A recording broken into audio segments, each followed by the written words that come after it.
Hello, huge movie fanatic Nate, stopping on by. This time I'm coming at you to review the recently released Blu-ray of Friday the 13th, Part 2 from the basically Scream Factory Deluxe Edition collection of the Friday the 13th films. I don't think I did mention it on my review of Part 1, that the first 4 films include 4 new 4K scans, which is really exciting.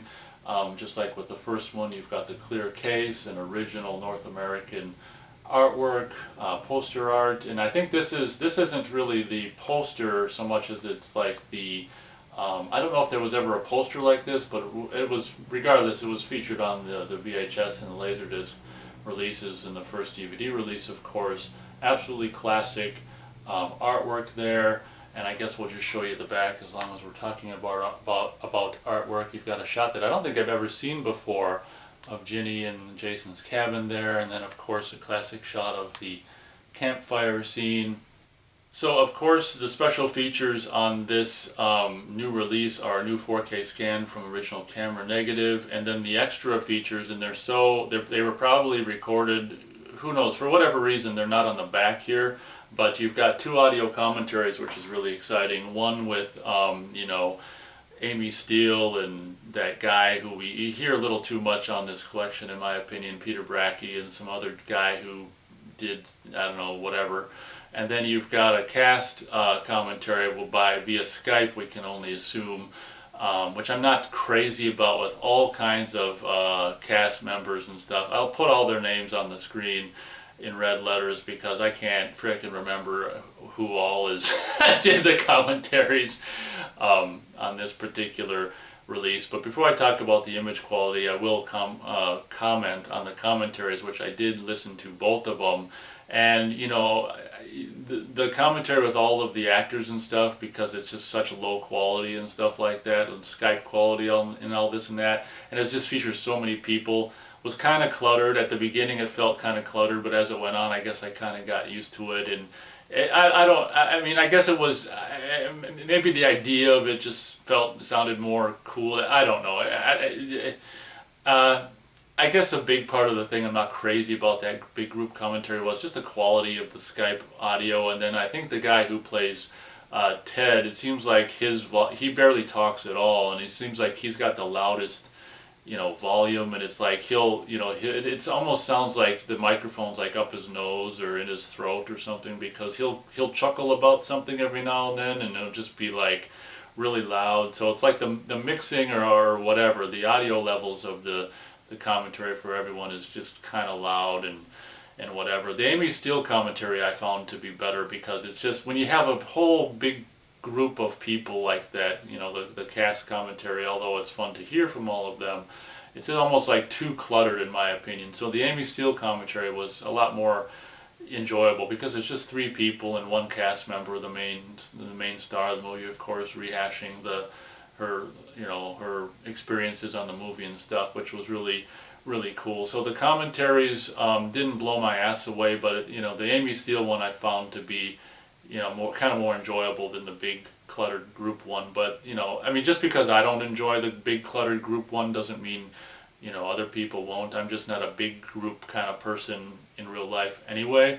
Onto my review of the image quality, and of course I think then of course we got to, actually, before I talk about the image quality, I'll also talk about the other features that I can remember that are exclusive to this release, which is of course 4K, new 4K scan, and then restored original mono, which is great. And one of the big huge things that, special features that was thrown on at the very end, of course, is the uncut VHS footage from the uncut death scenes, to finally be able to see like frickin' 39 years later, which was really exciting. And I guess, to be honest, maybe seeing them wasn't the most amazing thing in the world. One thing I will point you guys towards, I don't know how long it'll even be on YouTube, if it's even on YouTube anymore, is I saw this guy, before I actually got the collection myself, I saw all the uncut scenes. Some guy did a genius, brilliant job at using footage from the movie and integrating the uncut VHS footage into the movie and adding sound effects and stuff like that. So doing his best version to reincorporate the uncut footage into the finished movie scenes And he did such an amazing job. I really, really hope that video is still up and remains up for people if they want to check out the uncut footage in that way, because it's just like, oh my god, he integrates it into the scenes just as good as humanly possible. Like, it's just really, really good. So seeing the uncut footage like that was actually better with sound and the music and everything like that, because the uncut footage on the Blu-ray itself is just, it has no sound whatsoever, and it's really not, I guess, that amazing. I mean, it's cool from a historical standpoint to see. Probably my favorite is like to see finally the uncut version of Scott's, you know, machete slicing across his neck death. Just to see the blood just pour and pour and pour out was kind of fun to see what it originally looked like, because as a viewer, when you watch the movie as it is, the R-rated cut, you can just tell, like, oh my god, they just cut almost before he starts bleeding. In general. So those are the extras, the new extras that are exclusive to this release as far as I know. Onto the image quality, you can definitely, just like with the first one, you can definitely tell there's a, you know, improvement in sharpness and clarity.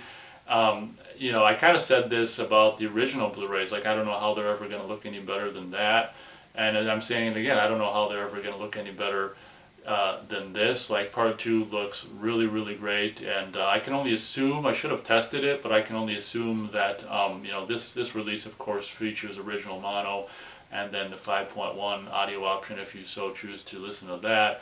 But I can only assume, just like with the other titles I tried, like Final Chapter, is when you press play, like, original mono is just the default audio track, which is just so cool, because I think that's just the way it should be across the board on every release. If there's a 5.1 remix of an original mono or original stereo, absolutely amazing. The image quality is just absolutely amazing.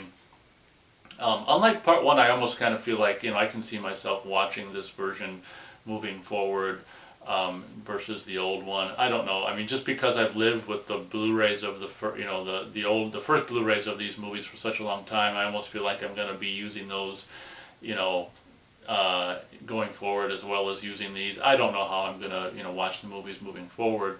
But one issue, of course, that was a big, huge bummer about this particular release of the movie, of course, if you haven't noticed, is the debacle that happens at the very end of the movie in Jason's shack when Ginny's talking to Jason in the flashbacks, or not flashbacks, but the bits with Betsy Palmer and stuff like that dissolving over Amy Steele's face. And of course there's a shot. I was so pissed off when I saw it the first time. I was just like ranting and raving and just running around the house just yelling. I mean, it's almost not even exaggeration. I was really pissed when I first saw it, because there's no excuse for it. There's a transition from a Betsy Palmer shot to an Amy Steele shot, and there's this fucking weird dumbass like digital zoom that happens. If it comes out or goes in or whatever, and it's just, in my opinion, there's no excuse for it whatsoever. I mean, what's the point of doing a new 4K scan and then having a fuck up like that? Granted, it lasts like what, 1/4 of a second? I don't know. It doesn't last very long. But to me, there's absolutely no reason for the frickin' zoom. There's no reason for an F-up like that. If that particular spot of the movie was F'd up when they did the 4K scan, there's no reason why they can't just use this, you know, the originals, or the scan from the original, you know, from the first Blu-ray that was made. Even if you have to take, you know, go and buy the Blu-ray of part 2 from a store and use, you know, for that particular moment, just use the original Blu-ray to fix, you know, the fucked up part in that movie or whatever. There's just, oh my god. So, you know, subsequently when I've watched this, to watch the commentaries and stuff, it wasn't so bad. You know, as time goes on, I got used to it and whatever. But I just feel like it's just absolutely, completely not, there's no excuse for it. So I guess we'll just leave it at that. This, you know, this transfer does have that flaw, which is, you know, as I said, lasts a whole whopping, you know, 1/4 of a second or whatever. But it's just like, I don't know, it's kind of happens in an important part, and if it had happened somewhere else, like when the dog's walking, or just some scene that didn't really matter, it wouldn't matter so much. But anyway, that's my only real complaint with this particular release. Other than that, it's just, you know, you can really tell the uptick in sharpness, and the colors are just amazing, and, you know, it's definitely like an improvement over the original Blu-ray. Once you open it, this is what it looks like inside. You've got your original kind of home video artwork on the disc, which is really cool. Gotta love that. And as so often is the case with a release like this, you have a reversible cover art option. You've got the option for this particular cover art or this cover, which is more similar to the original poster artwork. I've got the original posters for the first 6 movies. This is what the original, well, part of, I mean, it's kind of zoomed in. This is basically the gist of the original theatrical poster artwork for North America. So I definitely like the previous one more, and I'll be using that one, not this one. And then, of course, you've got a different images on the back of a cool shot of the shrine, and looks like Adrian King screaming to the head in the fridge. Hope you guys enjoyed my little look at the Friday the 13th Part 2 Blu-ray from the Scream Factory Deluxe Edition collection. Thank you guys very much for watching, and as always, we'll catch you on the next video.